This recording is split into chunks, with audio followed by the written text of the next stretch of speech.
শরীরে vitamin D এর ঘাটতি নানা অসুস্থতার কারণ হয়ে উঠতে পারে। তবে শুধু অসুস্থতা নয়, চুল ঝরার কারণও রয়েছে শরীরে ভিটামিন ডি এর পরিমাণ কমে যাওয়া। ঘন চুল পাতলা হয়ে যেতে পারে ভিটামিন ডি এর অভাবে। এই ভিটামিনকে সানশাইন ভিটামিনও বলা হয়। ভিটামিন ডি মাথার ফলিকল বৃদ্ধিতে সাহায্য করে। এই ভিটামিন নতুন চুলের জন্ম দেয়।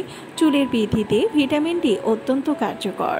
শরীরে ভিটামিন ডি কমে ফলিকলের পরিমাণও কমতে থাকে, যার পরিণতি মাথার চুল মাটিতে। ভিটামিন ডি এর ঘাটতি অ্যালোপেশিয়ার মতো রোগের নেপথ্যে রয়েছে। ভিটামিন ডি এর অভাব মাথার ত্বকে পুষ্টির ঘাটতি দেখা যায়। চুল ঝড়ের পরিমাণ তখন দ্বিগুণ হয়। চুল পাতলা হয়ে যায় ভিটামিন ডি কমে যাওয়ায়। শরীরে ভিটামিন ডি এর ঘাটতি পূরণ করতে দুগ্ধজাত খাবারে ভালো মাত্রায় আসলে ভিটামিন ডি থাকে। হাড় মজবুত করতে আর শরীরকে চাঙ্গা রাখতে রোজকার ডায়েটে দুধ, দই, ছানা, ছাঁচ, চিজ এগুলি রাখা যেতেই পারে। স্যামন ও টুনা মাছ ভিটামিন ডি এর ভালো উৎস।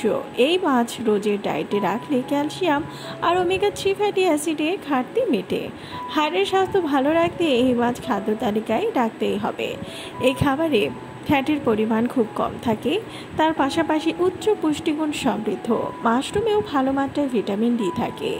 যে কোনো দানা শস্যে ভালো মাত্রায় ভিটামিন ডি থাকে। রোজের ডায়েটে ওটস রাখতে পারেন। পাক চাষে দুধ, ওটস খেতে পারেন। এতে কাঠবাদাম, খেজুর, আখরোট দিতে পারলে আরও ভালো।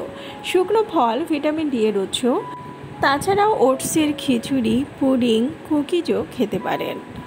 আবার পালং শাকে ভিটামিন ডি রয়েছে এবং ক্যালসিয়ামও থাকে। আশা করি বুঝতে পেরেছেন। ভিডিওটি ভালো লাগলে চ্যানেলটিকে সাবস্ক্রাইব করুন আর পাশে থাকা বেল আইকনে ক্লিক করে দিন। তাহলে পরবর্তী ভিডিও আপলোড করার সাথে সাথেই আপনার কাছে পৌঁছে যাবে।